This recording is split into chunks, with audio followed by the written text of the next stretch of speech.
Hi friends, welcome to GEDCOM channel. In this video, we will discuss about the social science of class 10th in English medium.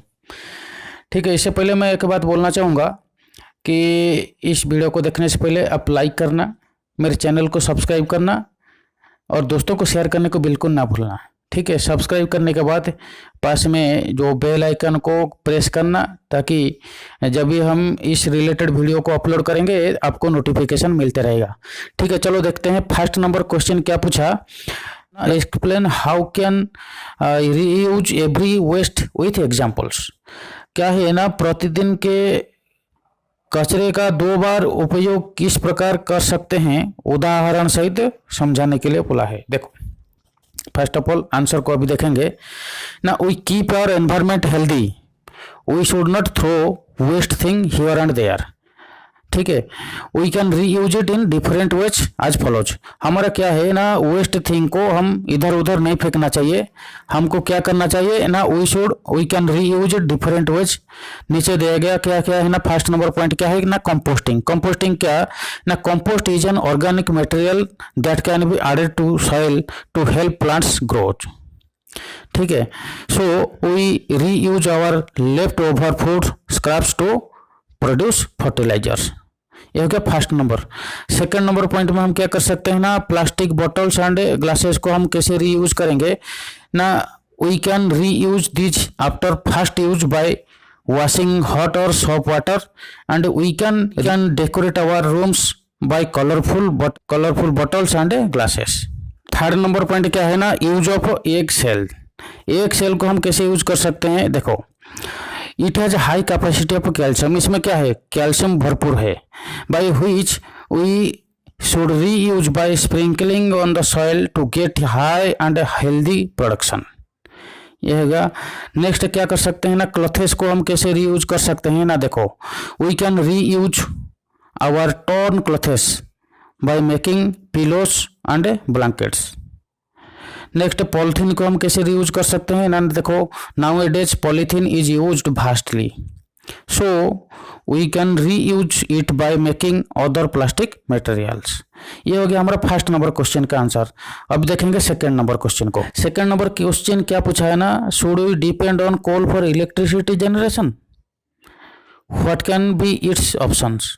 क्या है ना, क्या विद्युत उत्पादन के लिए हमें कोयल पर निर्भर करना चाहिए, इसके क्या क्या विकल्प हो सकता है ना। देखो, इसका आंसर फर्स्ट देखेंगे। सेकंड नंबर का आंसर क्या करना है ना। देखो, नंबर का आंसर क्या होगा ना, we should not depend on coal for electricity generation because this natural resource is limited. ठीक है, so we should search for alternative options to produce electricity as follows. नीचे दिया गया हमारा कोल का अलावा हम क्या क्या यूज कर सकते हैं इलेक्ट्रिसिटी में। देखो, फर्स्ट नंबर पॉइंट क्या आएगा ना, सोलर एनर्जी में हम it is a natural and unlimited resource, it keeps our environment clean and healthy, it is not harm as coal. ये कोल की जैसा हार्म नहीं है। सेकेंड नंबर हम कैसे कर सकते हैं ना, विंड से हम कैसे एनर्जी प्रोड्यूस करेंगे। देखो, it is a natural and a renewable resource. Nowadays it is used vastly because of pollution free. We can produce electricity through wind turbines. It is not harmful as coal. Third में क्या कर सकते हैं, natural gases use कर सकते हैं। Nowadays the use of natural gases are increased by government. Ujjwala योजना में है नहीं। It produces less carbon dioxide than coal. ठीक है, it keeps our environment clean. Fourth number क्या है ना, न्यूक्लियर एनर्जी। न्यूक्लियर एनर्जी क्या है ना, देखो, electricity can be produce in nuclear power plants with the help of nuclear energy.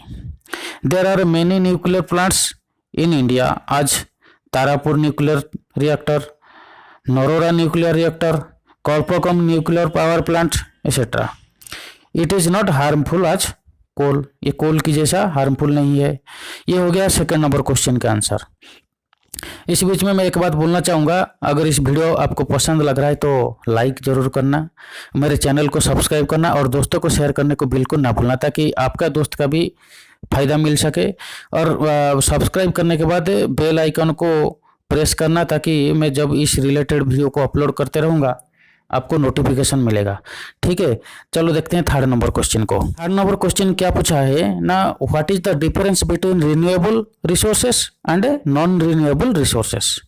क्या है ना, नवीकरणीय संसाधन और अनवीकरणीय संसाधन में क्या क्या अंतर है। देखो आंसर देखेंगे, difference between renewable and non renewable resource as follows. क्या क्या है ना, देखो renewable and non renewable resource. देखो फर्स्ट रिन्यूएबल रिसोर्स किसको बोला जाएगा ना, those resources which can be used again and again are called renewable resources. वैसे नॉन रिन्यूएबल किसको बोला जाएगा ना, those resources which can not be used again and again are called non renewable resources. Second point में क्या है ना, it is unlimited, ये कभी खत्म नहीं होगा। नॉन रिन्यूएबल क्या है, इट इज लिमिटेड, ये खत्म हो सकता है। थर्ड नंबर पॉइंट क्या है ना, इट इज पॉल्यूशन फ्री। ठीक है, वैसे नॉन रिन्यूएबल में क्या हो जाएगा ना, it is the cause of pollution. 4 number point क्या है ना, देखो solar energy, wind energy etcetera are renewable energy. वैसे नॉन रिन्यूएबल में क्या है ना, देखो coal energy, fossil fuels etcetera are non renewable energy.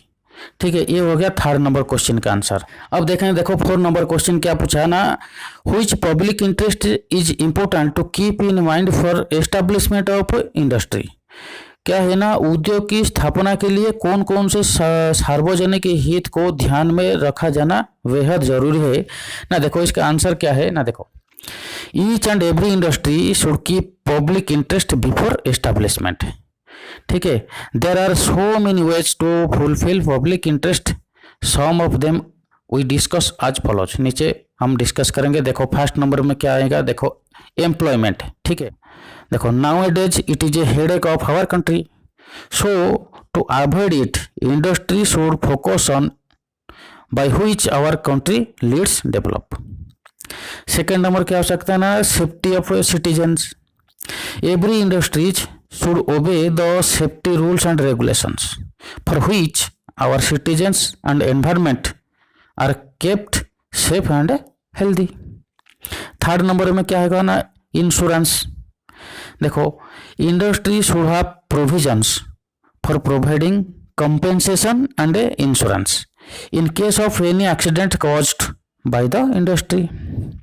4 number point पे क्या होगा ना, देखो एनवायरमेंट कंसर्न। देखो eco friendly environment should be given the most priority before establishing of industry. ये हो गया क्या 4 नंबर क्वेश्चन का आंसर। अब देखो 5 नंबर क्वेश्चन क्या पूछा है ना, if you want to make indicators for the development of your school, what would you like to put in it, write down your thought. अपना विचार को लिखना क्या है ना, यदि आपको अपने स्कूल के विकास के लिए संकेतक बनाने हो तो उसमें आप क्या क्या रखना चाहेंगे, है ना। अपना विचार को लिखने के लिए देखो आंसर क्या होगा, development of educational system is a symbol of development country. In the same context for estimating the development of a school we can consider several factors. क्या क्या फैक्टर होगा ना, फर्स्ट होगा देखो education. Education should be consider the most important indicator for the development of any school. Student who go to the school for getting knowledge which reflects the development of the school. Education is the mirror of society, है ना। Second number क्या होगा ना, देखो equal enrollment of boys and girls. देखो boys and girls should given equal preference for which they can participate in every field equally. In this way there will be no difference between boys and girls. Third number में क्या हो सकता है ना, student teacher ratio. देखो it is an indicator of the development of a school. It is generally the total number of students divided by the total number of teachers in A school. The ratio should be 30:1। Student teacher ratio कितना होना चाहिए ना, 30:1 होना चाहिए। 4 number में क्या हो जाएगा ना, लिटरेसी। देखो the country depends upon literacy for developing. ठीक है, to make more literacy we should develop our school educational system. ठीक है, ये हो गया 5 नंबर क्वेश्चन का आंसर। ये रहा टोटल आपका SST क्लास 10th का फर्स्ट असाइनमेंट 2020 का। ठीक है, लगता है आपको ये समझ में आ गया होगा। वीडियो पसंद आया होगा तो लाइक ज़रूर करना है ना, और सब्सक्राइब करना, ताकि सब्सक्राइब करने के बाद बेल आइकन को प्रेस करना, ताकि मैं जब इस रिलेटेड वीडियो को अपलोड करते रहूँगा आपको नोटिफिकेशन मिलेगा। और दोस्तों को भी शेयर करने को बिल्कुल ना भूलना, ताकि आपका दोस्त का भी फायदा मिल सके। ठीक है, thank you. Thanks for watching this video.